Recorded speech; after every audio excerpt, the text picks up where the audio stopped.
أعوذ بالله من الشيطان الرجيم. بسم الله الرحمن الرحيم. لولا إذ سمعتموه ظن المؤمنون والمؤمنات بأنفسهم خيرا وقالوا هذا إفك مبين. لولا جاءوا عليه بأربعة شهداء فإذ لم يأتوا بالشهداء فأولئك عند الله هم الكاذبون.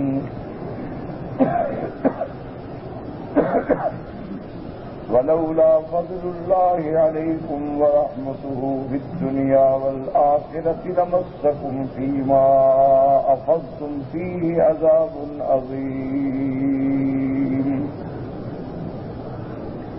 إذ تلقونه بألسنتكم وتقولون بأفواهكم ما ليس لكم به علم وتحسبونه هينا وهو عند الله عظيم. اللہ تبارک و تعالی نے کلام مقدس کی ان آیات مبارکہ میں جو سورۃ النور کی آیات ہیں آپ نے الحمدللہ پڑھا ہے اور سنا ہے کہ سب سے پہلے اللہ تبارک و تعالی نے حد زنا کا ذکر فرمایا کہ اگر کوئی مرد اور عورت غیر شادی شدہ زنا کا ارتکاب کریں تو دونوں کی حد جو ہے وہ 100 کوڑے ہے، اور اگر دونوں شادی شدہ ہیں تو ان دونوں کی حد جو ہے وہ رجم ہے. رجم کا معنی یعنی پتھر مار مار کے انہیں مار دیا جائے گا. اس کے بعد اللہ تبارک و تعالی نے حد عفق کا ذکر فرمایا کہ اگر کوئی آدمی کسی مسلمان عورت سے زنا کی تہمت لگائے اور اس پر ثبوت پیش نہ کر سکے تو یہ اس کو حد قذف یعنی 80 کوڑا مارا جائے گا. تاکہ اسلام نے جہاں زنا کی حدود سخت رکھی ہیں وہاں ان کا ثابت کرنا بھی سخت رکھا ہے اور جھوٹی تہمت پہ بھی سخت حد رکھی ہے تاکہ کوئی آدمی بلا وجہ کسی خاندان شریف لڑکیوں کو بدنام نہ کرتا پھرے. حد قذف جو ہے وہ 80 کوڑا ہوگی. اب اس کے بعد مسئلہ اللہ نے بیان فرمایا تھا کہ اگر کوئی آدمی اپنی بیوی کے بارے میں یہ بات کہے، کیونکہ یہ مسئلہ بڑا مشکل تھا کہ اگر کوئی انسان اپنی بیوی کے ساتھ کسی کو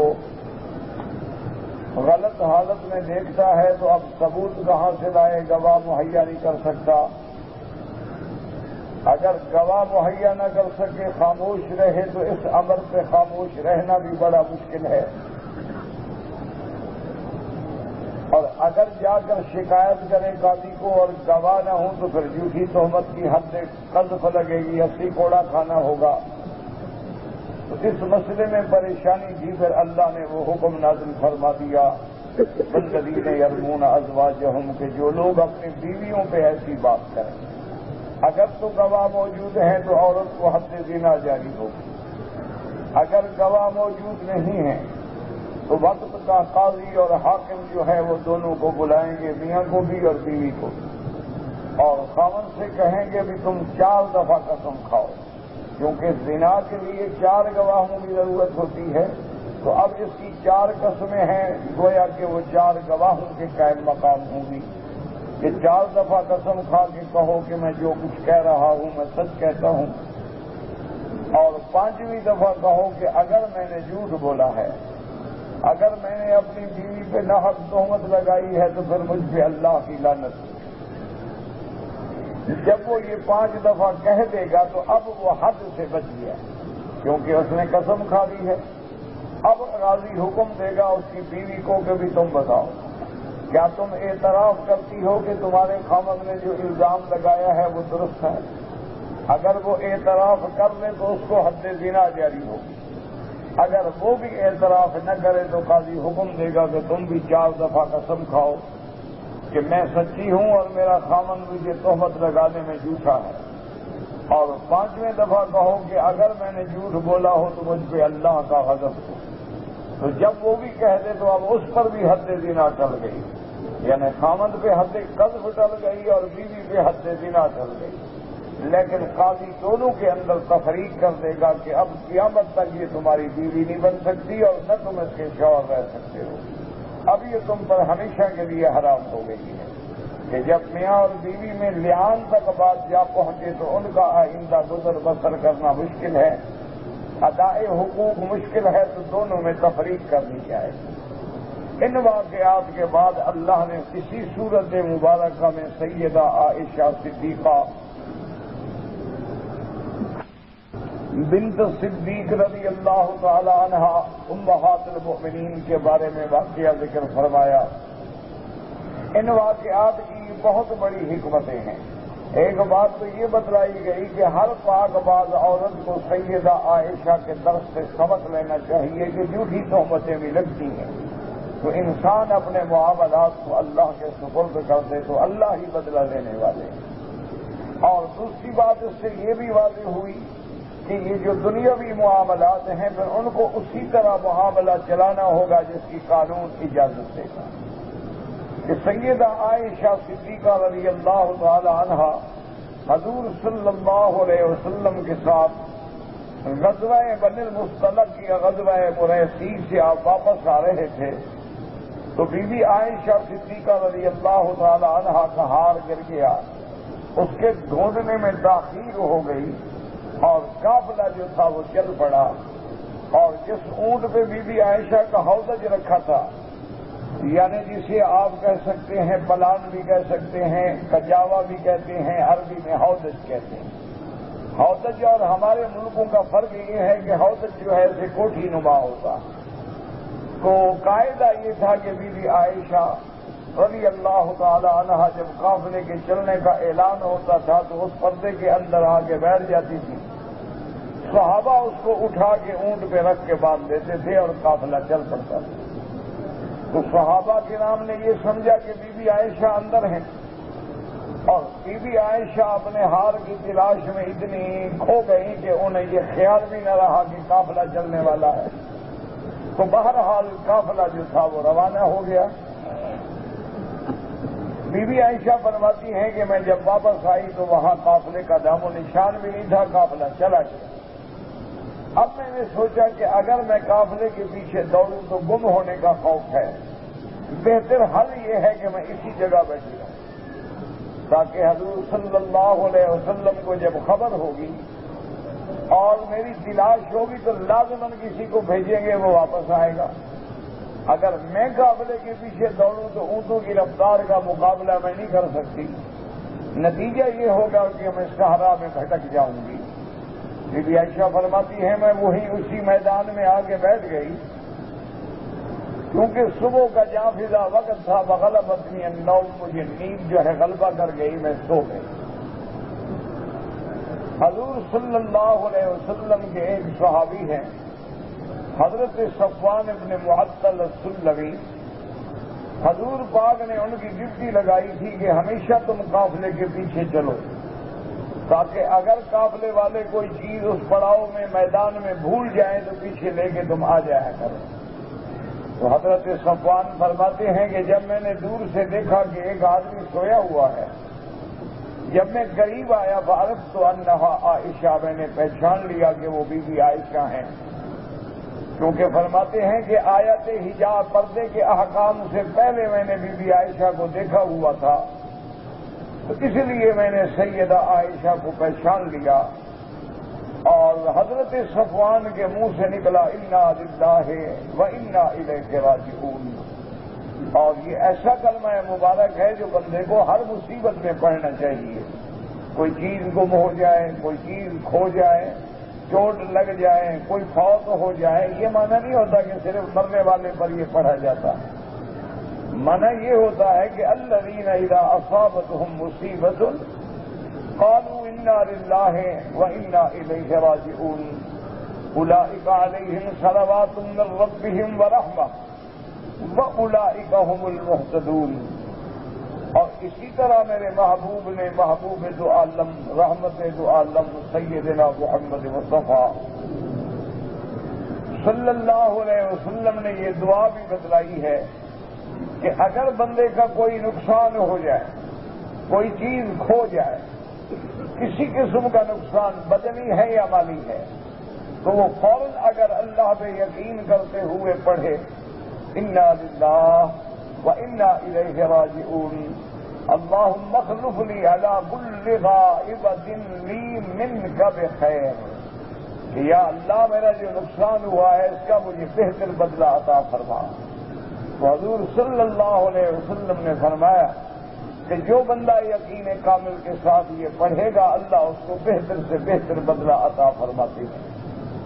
اسی لیے بی بی ام سلمہ فرماتی ہیں کہ میرے خاوند جب فوت ہو گئے تو میں نے بھی یہی کلمہ اور یہی دعا پڑھی، لیکن میں دل میں ہمیشہ سوچا کرتی تھی کہ میرے خاوند سے بہتر خاوند اب مجھے نہیں مل سکتا، کیونکہ ابو سلمہ جو تھے بڑے شان والے صحابی تھے اور میرے ساتھ انتہائی محبت اور سلوک سے زندگی گزارنے والا شوہر تھا۔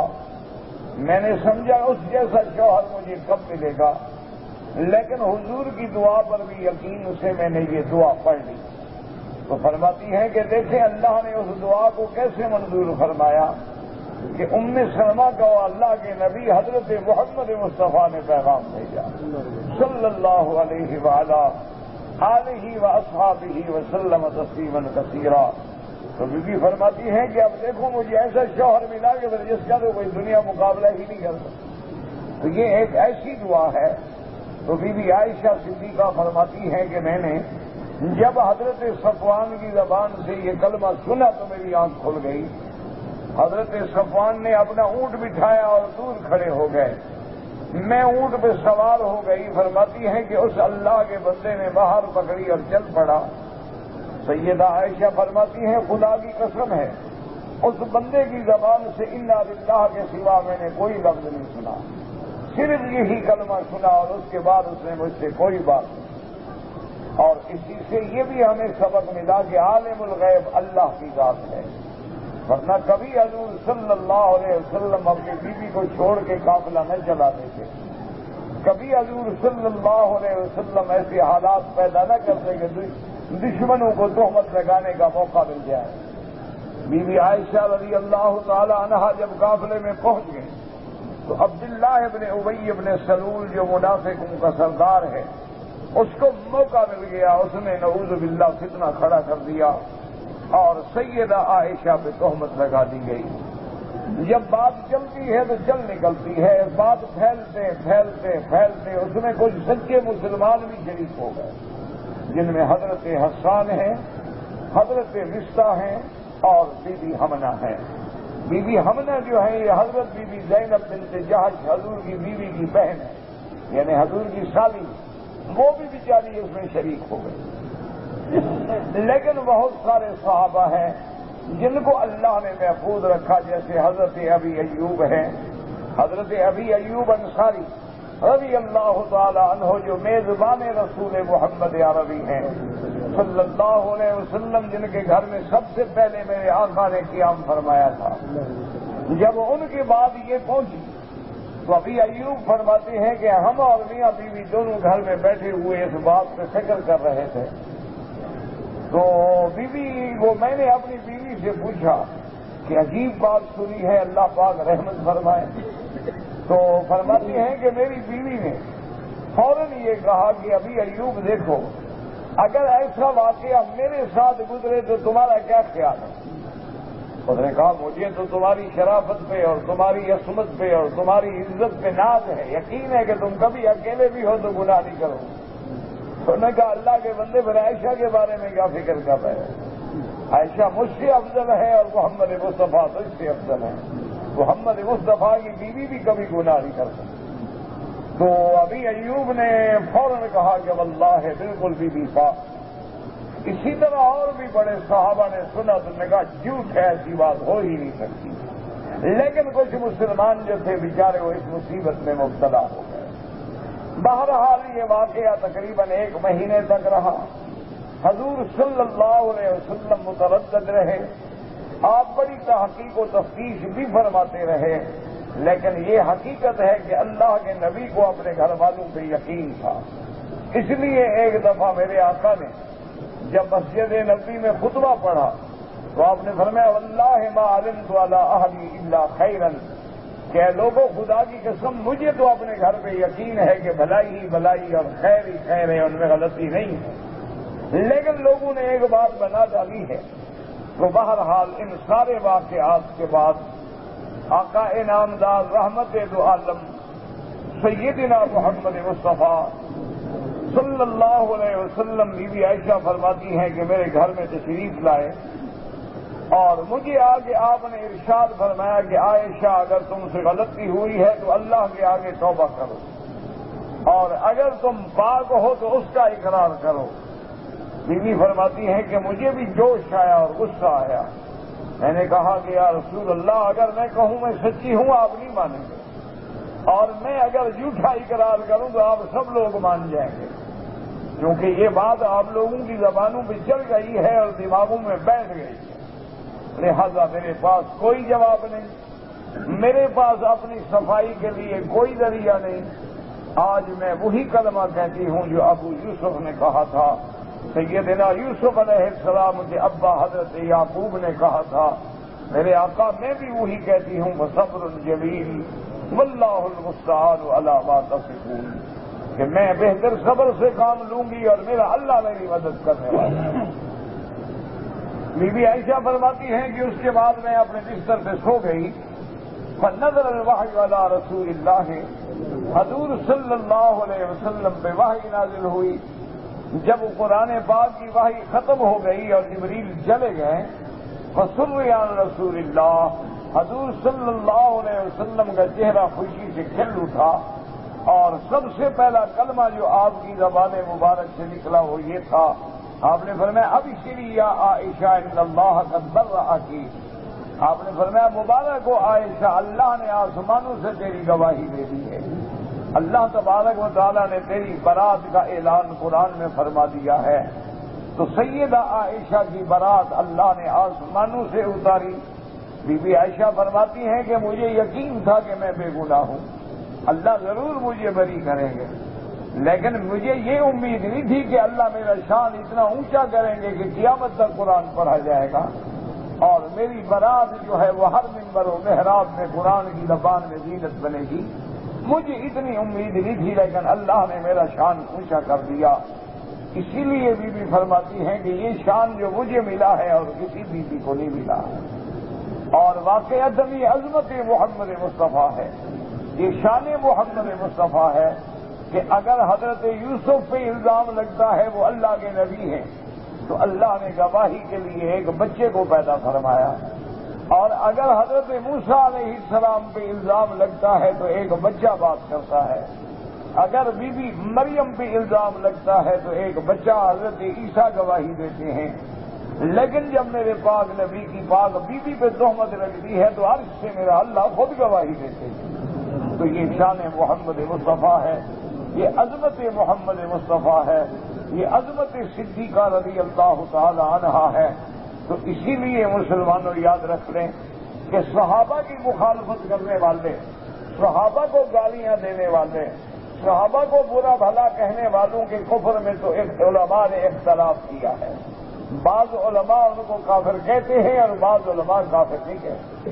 وہ کہتے ہیں کہ سباب المسلم فسوق و قتالہ کفر، کہ مومن کو گالی دینا جو ہے یہ فسق تو ہو سکتا ہے، ہاں مومن کو کوئی مار دے اور قتل کرنے کے ارادے کو حلال سمجھے تو کافر ہو جاتا ہے، لیکن بی بی عائشہ کی ایسی شان ہے کہ یہ بال اتفاق ہے، کسی عالم کے نزدیک جھگڑا نہیں کہ اگر اس آیت کے اترنے کے بعد کوئی بندہ بی بی عائشہ کے بارے میں دل میں میل رکھے تو اللہ اسے کافر بنا دے گا، کیونکہ وہ قرآن کا منکر ہے، وہ براءت سیدہ عائشہ کا منکر ہے، اور قرآن کے انکار کرنے والے کے کفر میں کوئی شبہ نہیں ہوتا، کوئی شک نہیں ہوتا۔ اور اس کے بعد پھر اسی قانون کے مطابق اللہ کے نبی رحمت دو عالم سیدنا محمد مصطفیٰ صلی اللہ علیہ وسلم نے تہمت لگانے والوں کو حکم دیا کہ گواہ لے آؤ، اور اگر گواہ نہیں لے آ سکتے ہو تو پھر حد قذف کے لیے تیار ہو جاؤ کہ تم لوگوں نے جھوٹی تہمت لگائی ہے، اور ان کو حد قذف جاری کر دی گئی۔ تو ان تمام آیات مبارکہ میں سورۃ النور کی اول آیات سے لے کر یہاں تک اللہ پاک نے ان واقعات کا ذکر فرمایا ہے، اور اسی ضمن میں یہ آج کی آیات ہیں جو ہم نے تلاوت کی ہیں۔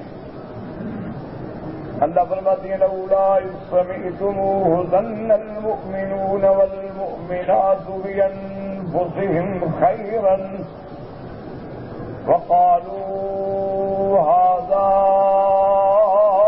إفك مبين۔ اب اللہ تبارک و تعالی ادب سکھلاتے ہیں مسلمانوں کو۔ اللہ نے فرمایا جب تم لوگوں نے سنا تو جو ایمان والے مرد ہیں یا عورتیں، جن میں حضرت وسطیٰ بھی آ گئے، حضرت حسان بھی آ گئے، حضرت حمنہ بھی آ گئے، مومن مرد اور عورتیں جو ہیں انہوں نے کیوں نہ اپنے نفسوں کے لیے بھلائی کا گمان کیا، اور کیوں نہ فوراً کہہ دیا کہ ھذا افک مبین، یہ تو بالکل جھوٹ گھڑا ہوا ہے۔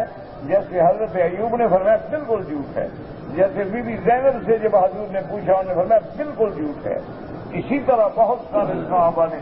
تو اللہ فرماتے ہیں کہ مومن کو تو یہ چاہیے تھا کہ وہ دوسرے مومن کے بارے میں حسن خیال رکھے، اچھا گمان رکھے، یہ تو نہیں کہ جو سنے شروع ہو جائے۔ اس لیے یہ آداب الہی ہیں کہ ہر مسلمان کو چاہیے کہ کسی مومن کے بارے میں برا خیال دل میں نہ لائے۔ ہر مومن مرد اور عورت کو چاہیے کہ دوسرے مومن کے بارے میں اچھا گمان رکھیں، اچھا خیال رکھیں۔ کبھی کبھی ایسے حالات بھی ہو جاتے ہیں، ایک مرد ہے ایک عورت ہے، اب ایک جگہ کھڑے ہیں، دیکھنے والوں کو شبہ پڑ سکتا ہے، لیکن ہمیں چاہیے کہ ہم اپنے گمان کو اچھا رکھیں کہ بھئی مومن ہیں، وہ بھی مومنہ ہے، ایسے کیسے ہو سکتا ہے، یہ جھوٹ ہوگا اور کسی اچھی نیت کے ساتھ، کیونکہ کبھی کبھی ایسے واقعات عجیب ہو جاتے ہیں۔ جیسے ایک دفعہ پرانا واقعہ ہے جو اخباروں میں آیا تھا کہ ایک آدمی کا بیٹا تھا وہ جیل میں چلا گیا، اس کو سزا ہو گئی۔ اچھا، اتفاق کی بات یہ ہے کہ وہ سزا 5 سال تھی یا 2 سال یا 10 سال، اللہ عالم، پرانی بات ہے۔ بار صورت اس کے بعد جو ہے وہ سزا ختم ہونے والی تھی، تو پورے گھر میں خوشیاں اور تیاریاں کہ الحمدللہ سزا ختم ہو گئی، اور فلاں دن جو ہے ہمارا لڑکا، بیوی نے کہا میرا شوہر، باپ نے کہا میرا بیٹا، بہنوں نے کہا ہمارا بھائی گھر آ جائے۔ اچھا، اللہ کی شان ہے کہ دیہاتوں میں آپ جانتے ہیں کہ وہاں کوئی علیحدہ کمرے تو ہوتے نہیں، گرمیاں ہوں تو لوگ صحن میں 4 پائیاں ڈال کے سارے اکٹھے لیٹ جاتے ہیں، یا زیادہ سے زیادہ کوئی چھت پہ جا کے لیٹ جاتا ہے 4 پائی ڈال کے۔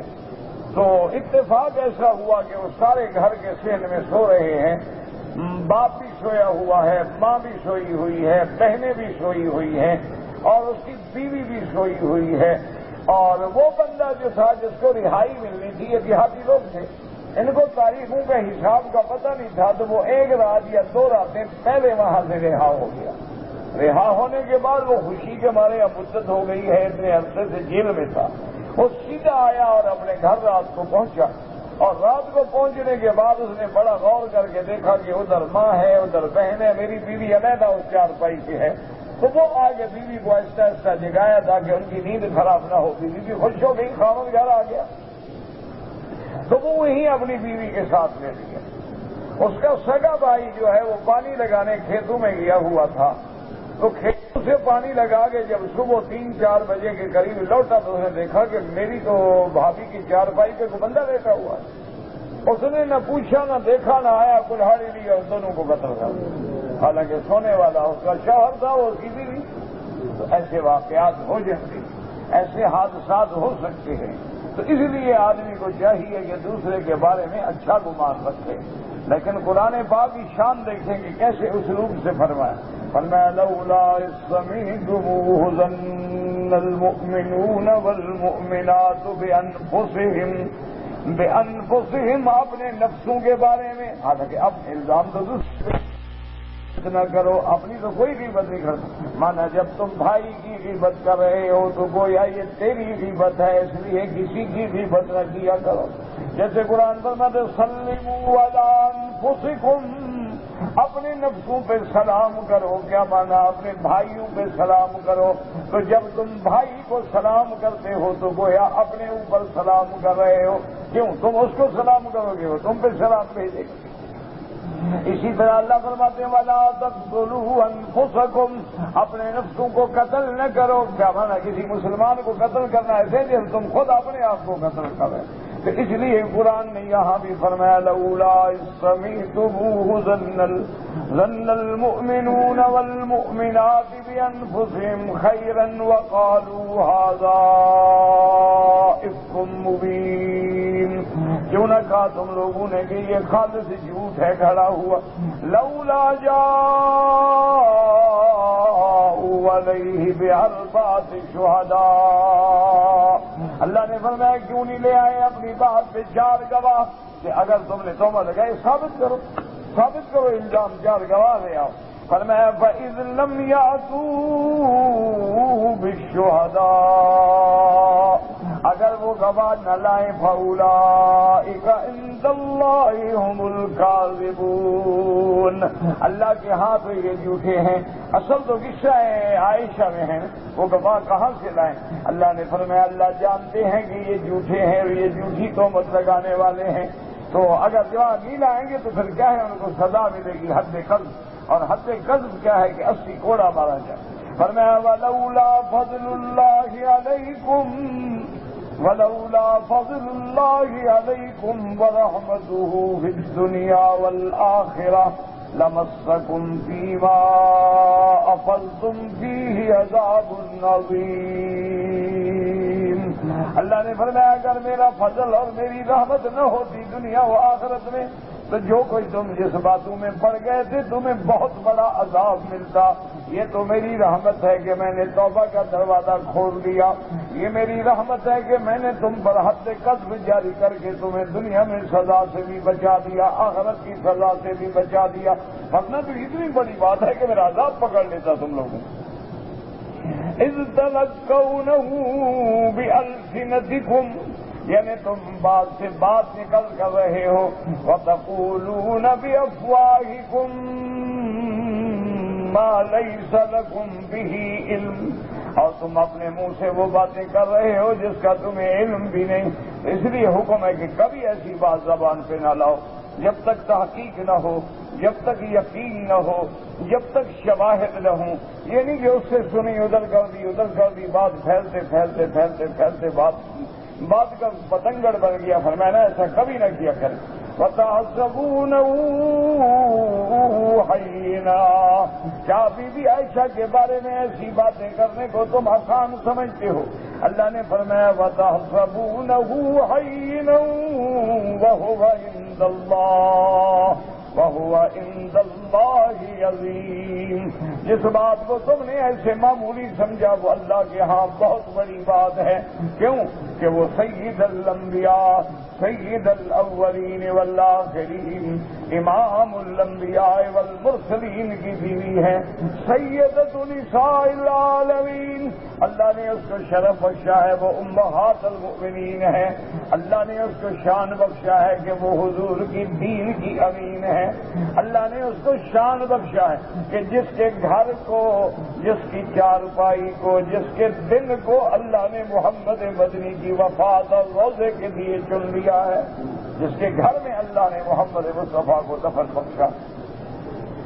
اسی لیے بعض روایات میں یہ بھی آتا ہے کہ سیدنا امیر المؤمنین حضرت عمر رضی اللہ تعالی عنہ کو ایک دن میرے آقا نے اسی زمانے میں، اسی واقعے کے دور میں ایک دن بلایا اور فرمایا عمر ما تقول فی اہلی، تمہاری کیا رائے ہے، میں گھر والوں کے بارے میں کیا فیصلہ کروں؟ یہ جو واقعہ ہے کہ میں عائشہ کو طلاق دے دوں، کیا کروں میں؟ یہ واقعہ ہمیں مشورہ دو۔ حضرت عمر رضی اللہ تعالیٰ عنہ نے کہا یا رسول اللہ صلی اللہ علیہ وسلم فدا کا بھی اب امی میری ماں باپ آپ سے قربان ہو، میری کیا طاقت ہے، عمر خطاب کے بیٹے کی کیا ضرورت ہے کہ وہ محمد کے گھرانے کے بارے میں مشورہ دے۔ حضور نے فرمایا عمر میرا حکم ہے کہ مشورہ دو۔ حضرت عمر کو جب حکم دیا تو حضرت عمر نے عرض کیا کہ یا رسول اللہ صلی اللہ علیہ وسلم اگر آپ کا حکم ہے میں آپ سے کوئی سوال کروں تو پھر آپ ناراض تو نہیں ہوں گے؟ حضور نے فرمایا کہ بالکل نہیں۔ کریے عمر رضی اللہ عنہ ایسی شان دیا ہے، ہم دی ہے، کیا فراست دی ہے، کیا ذکاوت دی ہے۔ حضرت عمر نے کہا یا رسول اللہ صرف میرا ایک سوال ہے، سیدہ عائشہ سے آپ نے جو شادی کی ہے حل تزوجت برأیک او بامر من اللہ، بی بی عائشہ سے نکاح آپ نے اپنے منشے سے کیا ہے یا حکم خدا سے کیا ہے؟ حضرت آقا انعامدار رحمت دو عالم نے فرمایا کہ عمر تزوجت بامر اللہ، میں نے اللہ کے حکم سے نکاح کیا ہے۔ جاءنی جبریل بصورت ہی، حضرت جبریل میرے پاس صورت تصویر لے کے آئے، فرمایا کہ اللہ فرماتے ہیں اس کو میں نے تیری بیوی بنایا ہے۔ تو یہ تو اللہ کا حکم ہے، میں نے اللہ کے حکم سے شادی کی ہے۔ حضرت عمر نے کہا کہ یا رسول اللہ اگر یہ اللہ کا حکم ہے تو ہم لوگوں کو اپنے بیٹوں کے لیے پاک بیویاں مل جاتی ہیں، خدا کو اپنے نبی محمد کے لیے پاک بیوی نہیں مل سکی۔ سن گیا حضور سے چہرے سے وہ جو غم تھا نا چھٹ گیا، میں کہا اللہ نے چنا ہے تو اللہ نے غلط بیوی چنی ہے آپ کے لیے۔ اللہ تو اللہ الغیوب ہے، اللہ تو پاک ہے گناہ۔ اور اس کے بعد حضرت عمر نے پوچھا کہ یا رسول اللہ مجھے ایک بات بتائیں، آپ کے بدن پہ گندا مچھر، گندی مکھی، کوئی گندا جانور بیٹھتا ہے؟ حضور نے فرمایا اللہ نے مجھے گندگی سے، گندی ہوا سے بھی محفوظ رکھا ہے۔ انہوں نے کہا یا رسول اللہ جو خدا گندی مکھی محمد کے بدن پہ نہیں بیٹھنے دیتا، گندی عورت کو محمد کے سینے پہ کیسے لٹا دیا؟ بس حضور کا اطمینان ہو گیا۔ حضور نے فرمایا ٹھیک ہے بات ختم ہو گئی، تسلی ہو گئی۔ تو اسی لیے اللہ فرماتے ہیں اس بات کو تم نے معمولی سمجھا ہے، یہ تو بہت بڑی بات ہے اللہ کے یہاں۔ لو اس کے بعد اللہ پاک فرماتے ہیں وَلَوْلَا إِذْ سَمِعْتُمُوهُ قُلْتُمْ مَا يَكُونُ لَنَا أَن نَّتَكَلَّمَ بِهَذَا سبحانك هذا بہتان عظیم۔ اللہ نے فرمایا مومنو جب تم نے یہ بات سنی تھی تو اسی وقت کیوں نہیں کہا، اسی وقت تم نے فوراً کیوں نہیں کہا کہ بہتان ہے، جھوٹ ہے، بی بی عائشہ پاک ہے، محمد کا گھرانہ پاک ہے؟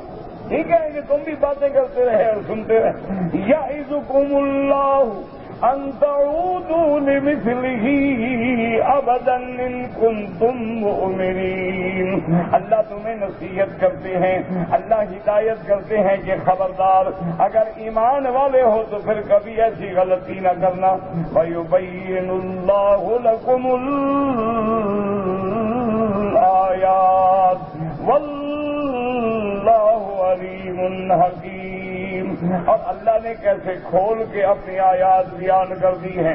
اللہ علم والے بھی ہیں، اللہ حکمت والے بھی ہیں۔ اللہ چاہتے تو یہ واقعہ بھی پیش نہ آتا، اللہ چاہتے تو دشمنوں کو زبان کھولنے کی بھی طاقت نہ ہوتی، لیکن اس میں حکمتیں تھیں، اس میں حکمتیں تھیں، آزمائش تھی، سچے آزمائے گئے، جھوٹوں کا جھوٹ کھل گیا، ایمان والوں کا ایمان واضح ہو گیا، محمد مدنی کے گھرانے کی شان قیامت تک کے لیے بلند ہو گئی۔ اللہ تبارک و تعالی آپ کو بھی اور ہمیں بھی حضور کے گھرانے سے، صحابہ سے، اہل بیت سے، حضور کے غلاموں سے محبت نصیب فرمائے۔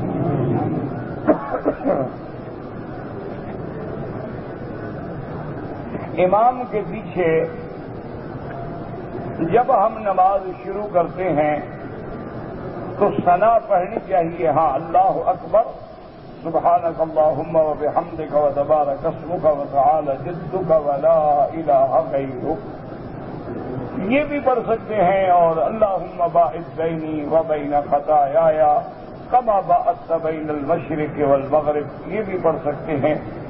اور امام ابو یوسف رحمۃ اللہ علیہ سبحانک اللہ کے ساتھ انی وجہت وجہی للذی فطر السماوات والارض حنیفا وما انا من المشرکین، یہ آیت بھی ملاتے تھے۔ تو بہرحال ثنا پڑھنے کا ہمیں حکم ہے۔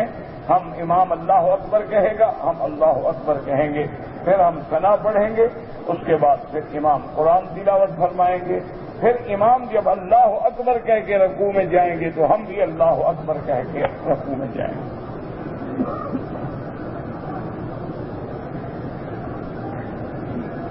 میرے والد کہتا ہے بیمار ہیں، دعا کریں اللہ ہر بیمار پہ رحم فرما، ہر بیمار کی ظاہری باطنی روحانی جسمانی نفسانی، مرد ہیں عورتیں ہیں بچے ہیں، سب کی بیماریاں دور فرما، شفا عطا فرما۔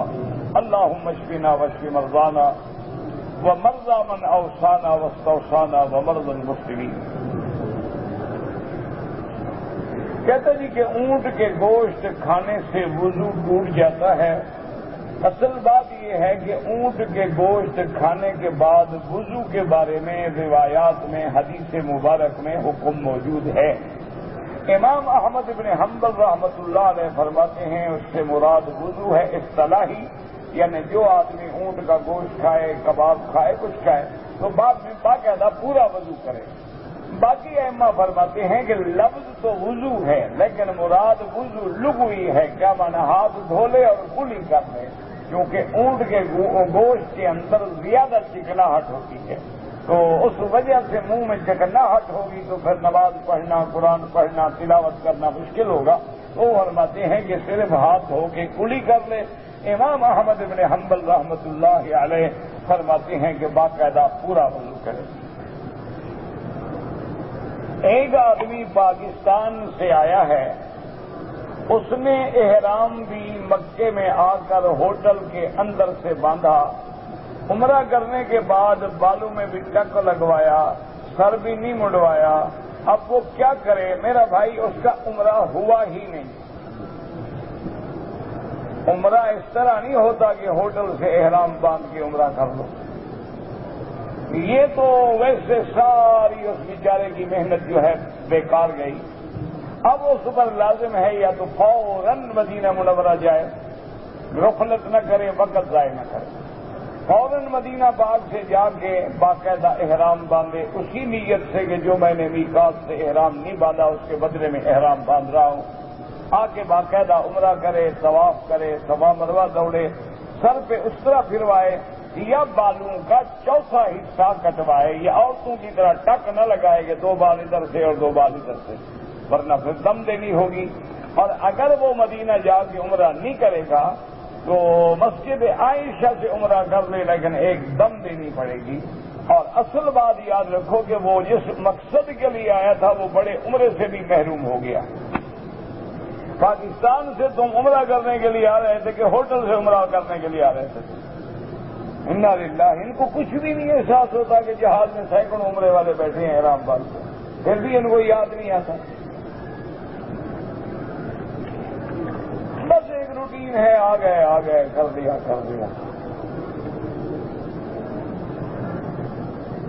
کہتے جی کہ اگر آدمی مغرب کی نماز کے بعد قرآن کا درس سننے کے بجائے طواف کرے، ضرور کرے، کسی نے پکڑا تو نہیں آپ کو درس کے لیے، لیکن طواف کرنا نفلی عبادت ہے اور علم سیکھنا جو ہے یہ تو فرض ہے۔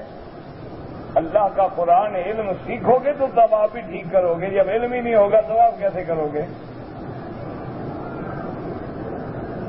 کہتے جی کہ مغرب کی نماز کے بعد ہم اوابین کی نفل پڑھیں یا قرآن کے درس میں بیٹھیں، بہرحال قرآن کا سننا پڑھنا سب سے افضل ہے۔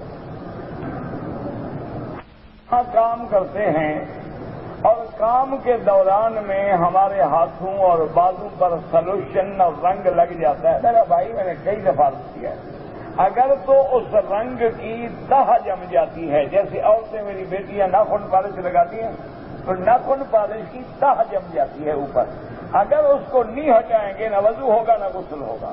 اسی طرح اگر تمہارا رنگ جم جاتا ہے اوپر، اس کی تہ بن جاتی ہے، اس کے اندر پانی نہیں جاتا، اس کا اتارنا ضروری ہے۔ ایک ایسے رنگ ہے جیسے مہندی کا رنگ ہے، اس میں کوئی ضروری نہیں اتارنا، اگر ہم سنت پڑھ رہے ہیں اور جنازہ کھڑا ہو گیا تو آپ سنت پوری کریں.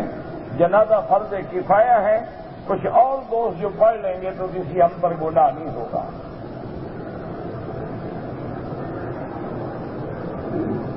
اگر ایک شخص اپنی بیوی پہ غلط تہمت لگاتا ہے تو ابھی پڑھ چکے ہو نا کہ یا 4 دفعہ قسم کھائے اور 5ویں دفعہ غضب پر نہ حد قذف کے لیے تیار ہو جائے.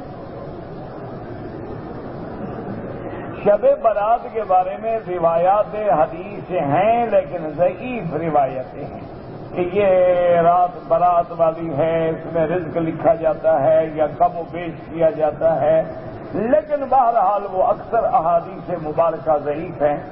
بعض لوگوں نے جو اس میں نمازیں بنائی ہوئی ہیں کہ صلاۃ الرغائب پڑھو اور صلاۃ تسبیح پڑھو, یہ تو 100% بدعت ہے. اس کے بارے میں تو نہ کوئی حدیث ہے نہ اللہ کے رسول کا حکم ہے. اگر ایسی بات ہوتی کیا خیال ہے آپ کا صحابہ چھوڑ دیتے, اہل بیت رسول چھوڑ دیتے, حضور خود نہ حکم فرما دیتے کہ یہ رات ہے اس میں صلاۃ تسبیح پڑھا کرو. تو یہ ایک رواج ہے لوگوں نے بنا دیا. آج کل تو ویسے بھی فیشن ہو گیا, چراغاں کرو اور یہ کرو اور وہ کرو, یہ سب بدعات ہیں. اللہ توفیق دے تو بالکل عبادت کرو, کوئی منع نہیں. بہت سارے اولیاء اللہ اس رات میں جاگتے ہیں, عبادت کرتے ہیں, قرآن پڑھتے ہیں, نفلیں پڑھتے ہیں, آپ بھی کریں, کوئی منع نہیں. لیکن اس کو ایک حکم بنا دینا کہ یہ دین ہے, یہ ہم اپنی طرف سے نہیں بنا سکتے.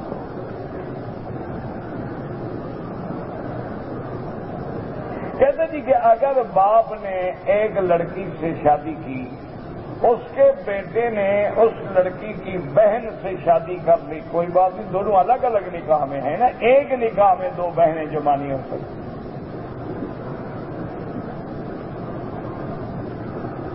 بیوی کی بھانجی یا بھتیجی سے نکاح کر سکتے ہیں, چاچی بھتیجی ایک نکاح میں اکٹھی نہیں ہو سکتی, خالہ بھانجی بھی ایک نکاح میں اکٹھی نہیں ہو سکتی.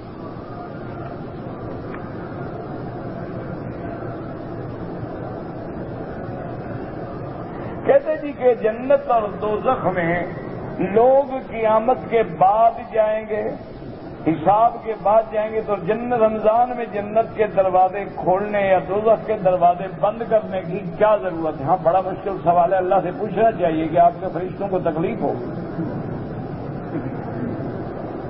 کیا پہ حکم نہ. مجھے آپ بتائیں کہ میلاد کو تو 1400 سال گزر گئے, تمہاری چراغاں کرنے کا کیا فائدہ ہے؟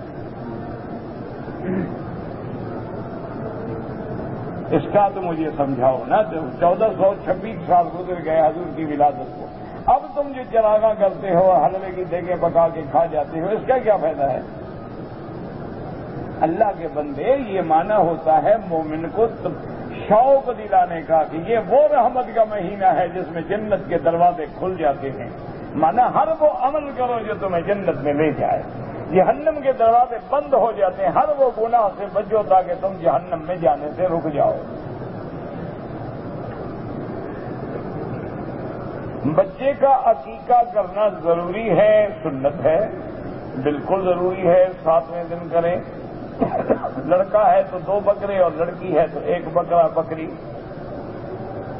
عقیقہ نہ کرنے سے بچہ بیمار ہو جاتی ہے, کوئی مسئلہ نہیں. اور کون سی سنتیں ہیں جو تم نے پوری کی ہوئی ہیں؟ باقی عقیقہ اٹکا ہوا ہے. روزانہ تو صبح سنت میں اس طرح پھرواتے ہو, عقیقے کی سنت بڑی یاد ہے تمہیں. چھوڑو, کیا جس سے کہانیاں بنائیں. سنت ہے, کرو, ثواب ہے. تاکہ خام خواہ کے لیے عقیقہ نہ کرو, بچہ بیمار ہو جائے گا. داڑھی مڈاؤ تو بچہ جوان ہو جائے گا. ہے یار, خدا کا خوف کرو. تم لوگوں کو تو مکے مدینے میں آ کر اتنا حیا نہیں آتا کہ محمد مصطفیٰ کی سنت پہ یہ 10 دن تو اس طرح نہ پھروائیں. چلو ڈرامہ ہی سمجھ لو. لوگ فلموں میں بھی داڑیاں رکھ لیتے ہیں, وگیں لگا لیتے ہیں, مونچھیں بنا لیتے ہیں, داڑیاں بنا لیتے ہیں. تم اتنا شرم کر لو محمد کے روزے کا. وہ ہے نہیں, عقیقہ اٹکا ہوا ہے بیچارے کا. عقیقہ نہ ہوا تو بچہ بیمار ہو گیا. عقیقہ جناب سنت ہے, کرو, ثواب ہے, نہ کرو تو عمل.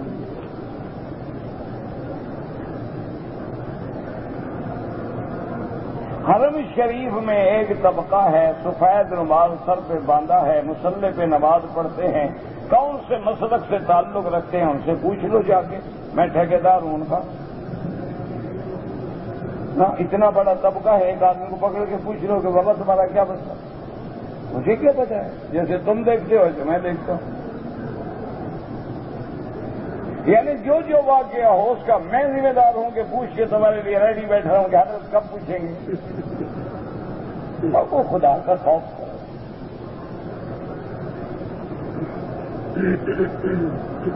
میں نے کئی عمرے کیے ہیں لیکن بال نہیں منڈوائے، ٹک کی لگواتا رہا.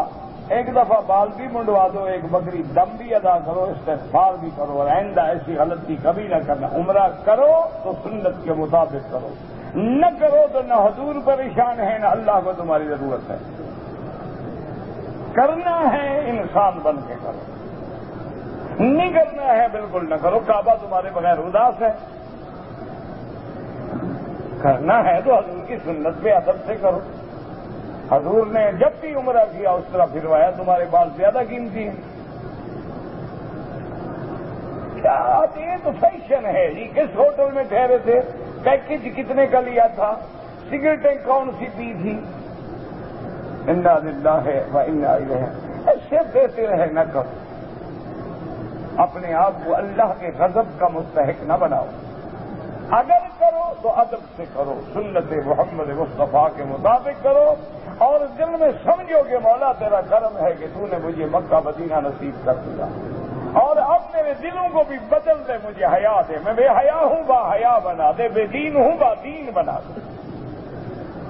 تبدیلی لاؤ تاکہ واپس جاؤ تو تمہارا چہرہ بتا رہا ہو، یار ماشاءاللہ مکہ مدینہ سے آیا، دیکھو کیسا چہرہ منور ہے.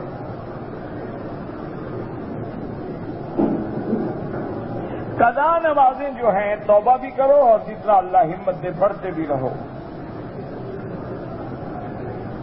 مجھ سے سخت ڈیوٹی تھی، شدت پیاس کی وجہ سے 2 روزے چھوٹ گئے، قضا کرو.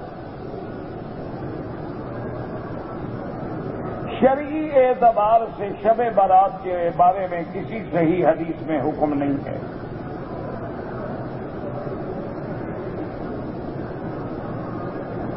اگر 4 رکعت سنت پڑھ رہے ہیں اور تشہد کے ساتھ درود بھی پڑھ لیا ہے، وہاں سجدہ واجب نہیں ہوگا. اگر نماز کے سجدے میں شک پڑ جائے نماز ہی نہیں ہوگی. یا تو سجدہ کرو ورنہ نماز ختم، دوبارہ پڑھو. کہتے جی کہ اگر ہم نے بغیر کپڑا باندھے ہوئے غسل کیا ہے اور غسل سے پہلے ہم نے وضو بھی کیا ہے تو کیا وضو ہو جائے گا ننگی حالت میں؟ اگر غسل ہو جائے گا تو وضو کیوں نہیں ہوگا جناب؟ یعنی ننگی حالت میں غسل تو ہو گیا، تمہارا وضو اٹک گیا. کیا کرے آپ؟ اللہ نے میرے گناہوں کی سزا لکھی تھی، شاید یہی کرنے تھے. طالب بھی ایسے تھے اور سائل بھی ایسے تھے، گھر والے بھی ایسے تھے. انا للہ و انا الیہ راجعون. دعا کریں اللہ میرے گناہ معاف کر.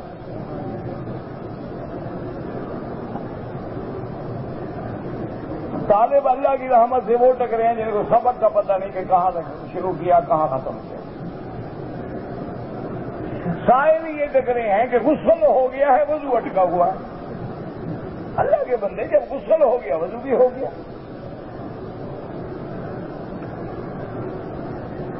میں قرض دار ہوں، جس کا قرضہ ہے اس کو دینے کے لیے پیسے جمع کر رہا ہوں. مجھ پر زکوٰۃ واجب ہے؟ بالکل نہیں. آپ تو قرض دار ہیں لیکن قرضہ دے تو دو نا. یہی بہانہ بنا کے گھر میں 2 لاکھ رکھے رہو اور کہو میں قرض دار ہوں. ایسے تو پھر تمہارا ہر بینکر قرض دار ہے، ہر بڑا ساہوکار اور مل آنر قرض دار ہے. ان پر تو کروڑوں کے قرضے ہیں ماشاءاللہ. وہ پیدا ہی کھانے کے لیے ہیں کہ قرضہ لو اور ہڑپ بھریں گے غریب. یہ کیا ہے؟ اگر تمہارے اوپر قرض، مثلا میرے پاس 1 لاکھ قرضہ ہے، میرے پاس 80,000 آ گیا، دے دو. جب دے دیا رہا نہیں تو زکوٰۃ کس بات کی؟ وہ رکھے بیٹھے ہو، دیتے بھی نہیں ہو اور قرضے دار بن کے زکوٰۃ بھی، یعنی اس کا قرضہ پی گئے ہو، اللہ کی زکوٰۃ پینا چاہتے ہو. سبحان اللہ. دیکھو عقل دیکھو ماشاءاللہ. زکوٰۃ نہیں دی کہ او جی قرض دار ہوں، او جی قرضہ کیوں نہیں دیا، او جی پیسے پورے نہیں ہوئے. یعنی دونوں کے ساتھ دھوکھا، بندوں کے ساتھ بھی خدا کے ساتھ. روزے کی حالت میں انجیکشن لگوایا جائے روزہ نہیں ٹوٹتا میرا بھائی. ناک سے، منہ سے یا نیچے سے کوئی چیز اندر داخل ہو کے معدے میں پہنچے روزہ ٹوٹتا ہے. یہ تو ہم یہاں سوئی لگا رہے ہیں، رگ میں لگا رہے ہیں، منہ میں تھوڑی لگا رہے ہیں.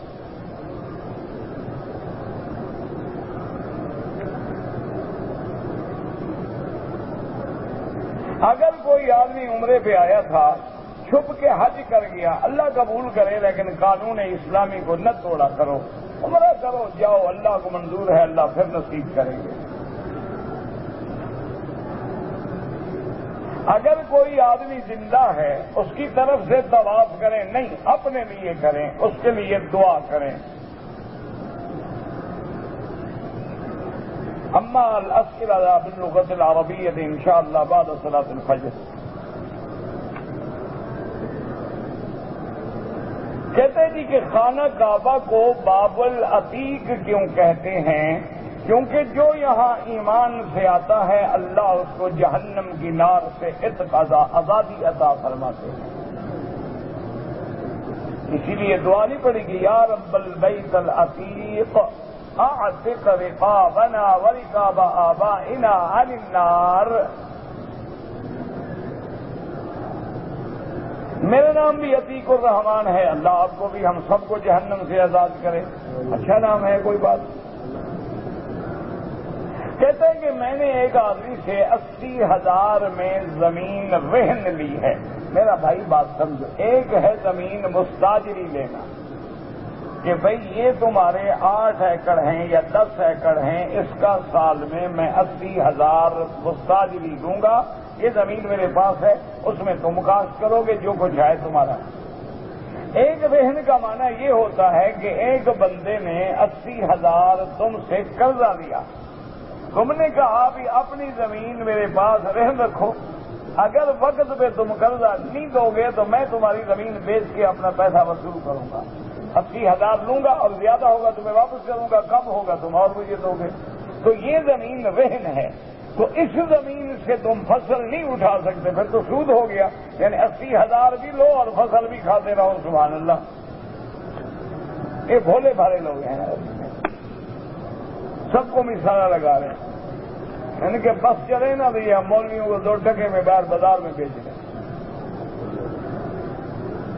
اگر ایک بس کا ڈرائیور ہے، وہ کسی ہوٹل پہ جا کے بس کھڑی کرتا ہے اور ہوٹل والے اس سے پیسے نہیں لیتے، یہ باقاعدہ دلالی ہے، ایجنٹی ہے.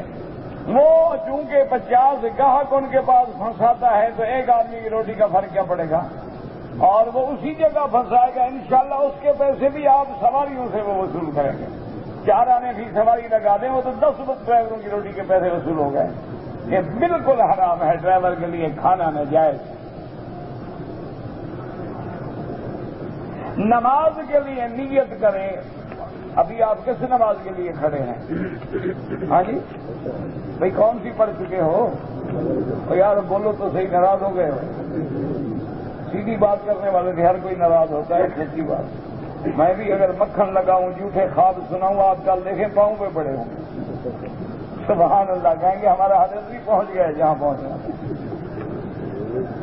اگر سچی بات کرو کڑوی ہوتی ہے. الحق مرن ولو کان سرن. اس لیے عربی کا محاورہ ہے کہ حق کڑوا ہوتا ہے چاہے موتیوں کا بنا ہوا بھی کیوں نہ ہو. تو بہرحال میرے عزیز آپ عشاء کے لیے کھڑے، یہی نیت ہے تو کھڑے ہیں نا. نیت نہ ہوتی چلے نہ جاتے. باقی زبانی کلامی ضروری نہیں ہوتا، کہہ دو نہ کہو، نیت یہ ہے جو کر کے کھڑے ہیں آپ. اللہم صلی علی سیدنا محمد و آلہ وسلم پڑھیں، بالکل جائز ہے، لیکن صحابہ کا نام کیوں چھوڑ دیں؟ میں اپنی بہن کو ہر سال حج کے بعد زکوٰۃ دیتا ہوں. اب ان کو پیسوں کی ضرورت ہے، آپ حساب کر کے زکوٰۃ دے دیں، اتنا کاٹ لینا اپنا حساب، کوئی بات نہیں، بہن کو زکوٰۃ دے سکتے ہو. میں نے ماشاءاللہ عمرہ کیا ہے، طواف بھی کیا ہے، صفا مروہ بھی دوڑا ہوں، بال نہیں منڈوائے. اب بال بھی منڈواؤ اور ایک بکری دم بھی ادا کرو، آئندہ انشاءاللہ کبھی نہیں بھولو گے.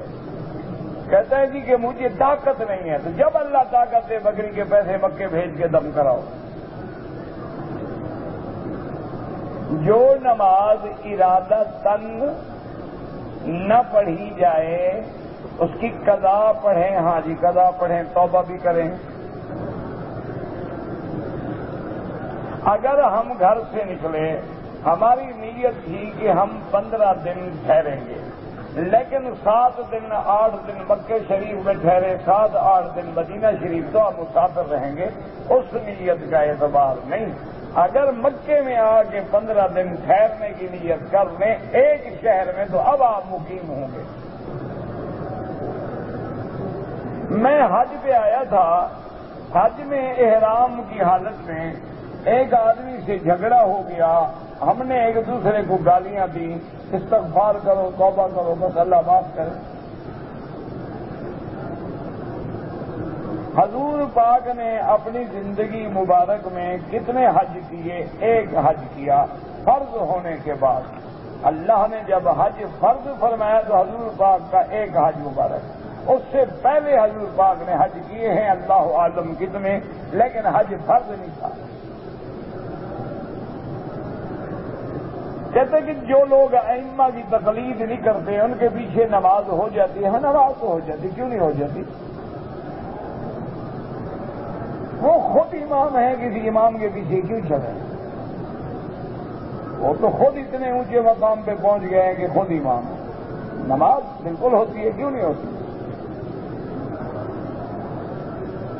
تقلید تو ہم جیسوں کو کرنی ہوتی ہے، جنہیں مسائل نہیں آتے، مسئلہ حضرت دیکھ، وہ تو ماشاءاللہ سب کچھ پڑے ہوئے ہیں۔ حج کے اقسام جو ہیں، قران ہے، تمتع ہے، افراد ہے، باقی کتابوں میں تفصیل پڑھ لیں۔ اہل مکہ کے لیے حج افراد ہے۔ اگر والدین ہمارے حیات ہیں ان کے لیے ہم حج کریں بالکل کر سکتے ہیں، عمرہ کریں بالکل کر سکتے ہیں۔ اللهم صل على سيدنا محمد وعلى آل سيدنا محمد كما صليت على إبراهيم وعلى آل إبراهيم في العالمين إنك حميد مجيد۔ يا حي يا قيوم يا ذا الجلال والإكرام، يا حي يا قيوم برحمتك نستغيث، يا حي يا قيوم برحمتك يا أرحم الراحمين۔ اللهم إنا نسألك بأسمائك الحسنى وصفاتك العليا، اللهم سلمنا ولا تسلمنا، وامنحنا ولا تمتحنا، اللهم أكرمنا ولا تهنا، اللهم زدنا ولا تنقصنا، اللهم أعطنا ولا تحرمنا، اللهم آثرنا ولا تؤثر علينا، اللهم اجعلنا في زمانك وأمانك وإحسانك، اللهم اشفنا واشف مرضانا ومرضى المسلمين، اللهم اشفنا واشف مرضانا ومرضى المسلمين، اللهم اشفنا واشف مرضانا ومرضى المسلمين، اللهم اصلح احوالنا واحوال المسلمين، اللهم اصلح اولادنا واولاد المسلمين، اللهم اصلح ذرياتنا وذريات المسلمين۔ یا اللہ بیماروں کو شفا عطا فرما، یا اللہ اس عاجز پہ رحم فرما، یا اللہ ہماری سب ظاہری باطنی روحانی جسمانی بیماریاں دور فرما، یا الہ العالمین بے دینوں کو دین عطا فرما، بے اولادوں کو اولاد عطا فرما، جن کی اولاد ہے ان کو صالح بنا، بے روزگاروں کو روزگار عطا فرما، قرض داروں کے قرض ادا فرما، یا اللہ رمضان المبارک کی برکتیں نصیب فرما، لیلۃ القدر کی سعادت و برکتیں اور عظمتیں نصیب فرما، یا اللہ رمضان المبارک کا احترام کرنے کی ادب کرنے کی توفیق عطا فرما، یا اللہ قیام و سیام کی ہمت و قوت و توفیق عطا فرما، یا الہ العالمین عالم اسلام کی عزت کا فیصلہ فرما، یا اللہ اس بلد الامین کو قیامت تک ہر فتنے سے محفوظ فرما، یا الہ العالمین مسلمان کشمیر میں ہیں، فلسطین میں ہیں، عرب میں ہیں، عجم میں ہیں، جس ملک میں ہیں ان کی جان مال آبرو عزت کی حفاظت فرما، یا الہ العالمین یا ارحم الراحمین ہم عاجزوں پہ رحم فرما، یا اللہ ہمیں مانگنا نہیں آتا بغیر مانگے عطا فرما، پورے عالم میں ہدایت کی فضا پیدا فرما، یا اللہ پورے عالم میں ہدایت کی ہوائیں چلا دے، یا اللہ حضور کی امت میں جوڑ اور محبت اور اتفاق پیدا فرما، یا اللہ حضور کے کلمے پڑھنے والے ہر بندے کو دین کا سپاہی اور دین کا دائی بنا. یا اللہ حرمین الشریفین اور بلد الامین کو قیامت تک ہر فتنے سے محفوظ فرما. ربنا آتنا فی الدنیا حسنۃ وفی الآخرۃ حسنۃ وقنا عذاب النار. سبحان ربک رب العزۃ عما یصفون وسلام علی المرسلین والحمد للہ رب العالمین. آمین.